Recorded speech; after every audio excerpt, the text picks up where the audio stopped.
ल आज चाहिँ हामी यो आजको छुट्टीको दिनलाई चाहिँ सदुपयोग गर्न लागेको।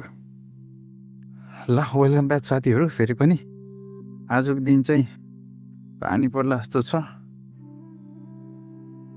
तर आज कस्तो दैले जस्तै हुने क्या, छुट्टीको दिनमा होइन, यसो बाहिर जाऊँ भनेको दिनमै पानी परिदिन्छ यार। पोखरामा यस्तै खरै त्यही छैन, हेरौँ गर्मी लास्टै भएछ। त्यो भएर अब पौडी खेल्न जाऊँ कि भनेको।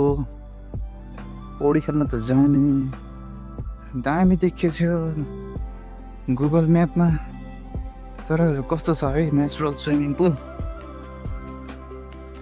धेरै टाढा पनि छैन, त्यही 25 किलोमिटर समथिङ छ। त्यहाँ चाहिँ 2टा स्विमिङ पुल छ क्या। स्विमिङ पुल भन्दा नि मान्छेले बनाएको होइन कि, तर नेचुरल स्विमिङ गर्ने ठाउँ छ, त्यस्तो गहिरो होइन। त्यहाँ जान खोजेको हो।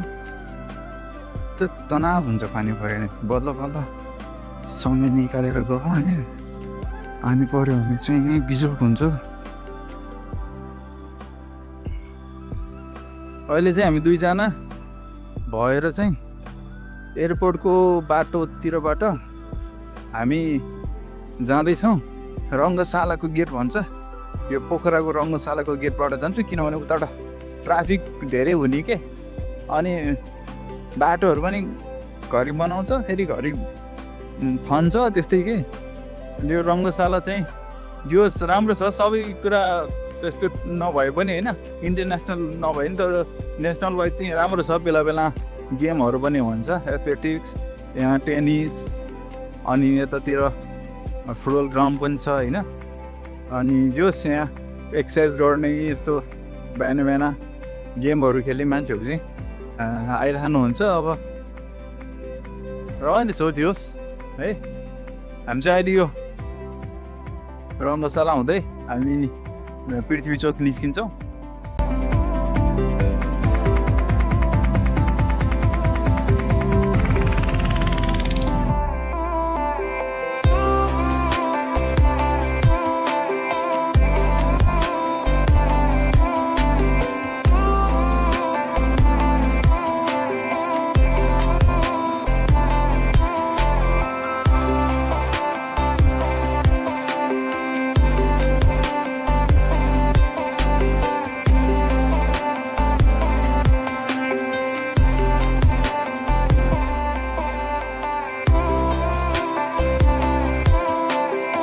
र यो सिर्जना चोकमा आइएको छ।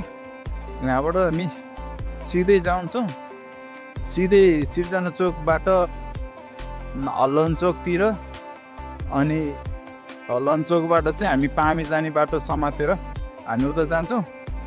त्यहाँबाट चाहिँ डाइरेक्ट घाटसिना जाने बाटो छ।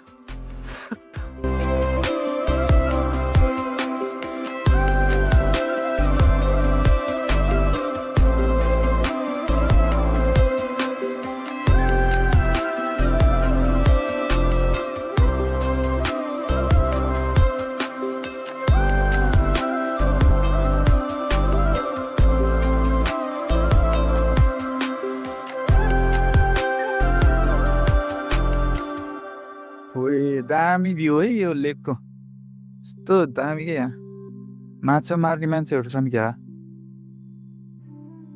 घाँटी सिना जाने बाटो एकदम रमाइलो छ, किनभने साइट सिन पनि हेर्न पाइन्छ, अनि त्यो साइट सिन हेर्दै जान पाइएको छ। जोस् राम्रो छ बाटो। माथितिर त अलिकति कच्ची छ के अरे, तर यहाँ चाहिँ एकदम राम्रो छ कि, लेकको भ्यू हेर्दै जाने होइन।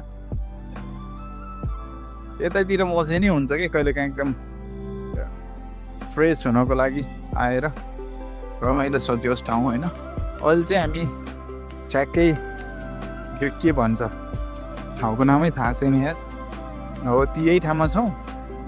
त्यसलाई भन्छ बनाउँथी तल यस्तो झ्याउकी एकछिन रोकेको, यहाँ माथिबाट चाहिँ उ गर्थ्यो।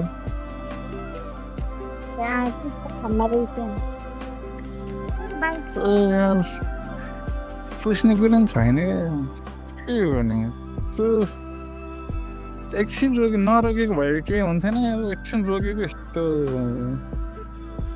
झन् टाउको अलिकति अगाडि गरेन अगाडि गऱ्यो भने त मेरो त कमसेकम हेलमेट त छैन है अनि भाइ यहाँबाट त लगभग अब 5-6 किलोमिटर होला सायद तर पानी पर्ला जस्तो छ ब्याट्री त छ ब्याट्री त साँच्चिन्छ अप डाउनै पुग्छ जस्तो छ नि बोला जस्तो छ कि तना भयो है ए ल थोपा पनि हानिसक्यो ल A few moments later. Bad luck. Bad luck, bad luck. अच्छा अहिले त यस्तो भयो कि यहाँबाट 5 किलोमिटर मात्रै थियो पानी परिदिइरह्यो अब यहाँ एकछिन नपुरिसान नहुने भयो जनताहरू सबै अहिले बसेछन् हामी दुईजना ल्याङफ्याङ पारामा आयो हामी होइन लोकेसनमा आयौँ तर ब्याड लक चाहिँ यसो है एक्सपेक्टेसन भर्सेस रियालिटी भनेको यही हो कि पानीले नै साथ दिएन होइन यस्तै गरी पानी परिरहेको छ पानी यस्तो आँखा होइन बारी चार्ज पनि छैन 44% हामी यस्तो